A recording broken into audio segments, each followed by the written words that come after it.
18 months. Order.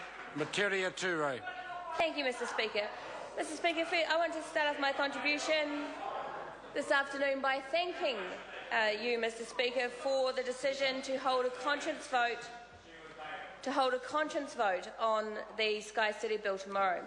And I'm distressed to hear the way that the National member, Stephen Joyce, has treated the issue of conscience votes. Conscience votes are the rights of members, when it's been agreed that one should be held, the right of members, each individual member, to make the decision for themselves.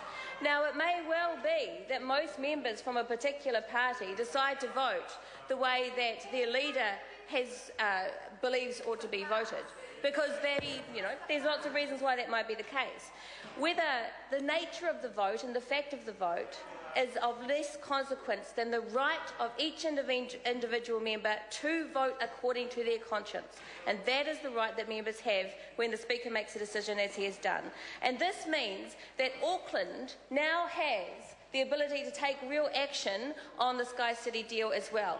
Auckland people who are opposed to this deal now have a genuine opportunity to speak to their local representative from wherever party and say to their local representative, we believe that this deal should not proceed. And we would like you to represent our views when you vote tomorrow on this bill. It is a genuine reflection of the democracy that allows the members, the public who are most affected by this issue, that is those who live in Auckland, to talk with their MPs in a genuine way, their representatives in a genuine way, to say, we would like you to vote like this, and the Speaker has given those MPs the opportunity to reflect their constituents' views.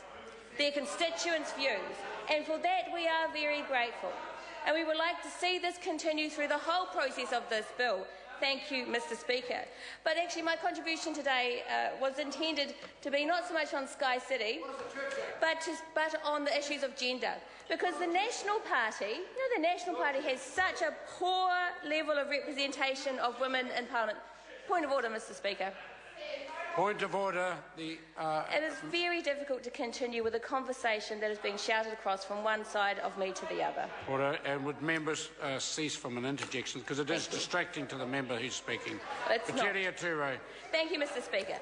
So why is the National Party lagging so far behind when it comes to women's representation? Last term they had 29% of their caucus were women. This term it's 25%. 1 in 4, lagging behind.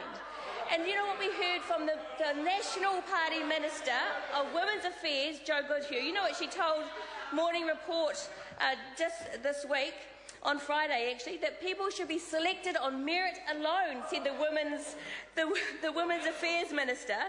She said New Zealand has a proud history of women succeeding on the basis of their competency. Is Minister Goodhue really saying that of all the women in the National Party, only 25% are competent enough to be MPs? Is that what she's really saying?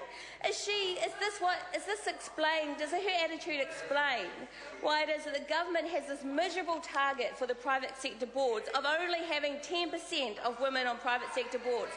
Is that because the Minister of Women's Affairs, National Party Minister of Women's Affairs, believes that only 10% of women who are in business are competent enough to be on these boards?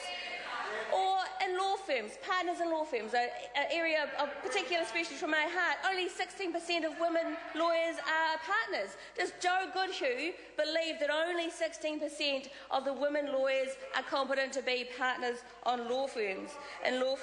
Sir, the Green Party is very proud of our record of having a majority of women in our caucus represented in this Parliament, because we believe that representation of women is absolutely critical. We believe that women do have all the skills and capacity to be representatives in this House, for this House to be genuinely a representative democracy, and we make sure it's possible. We make sure it's possible, unlike the National Party, who are actively, obviously, excluding women for the opportunity to hold positions of authority in their party. They have no commitment in the National Party to any kind of representative democracy. They prefer a male-dominated elite to be making decisions, to sucking resources to that male-dominated elite and leaving women, leaving their children, leaving all of those others who are entitled to be represented here out in the cold. Thank you, Mr. Speaker.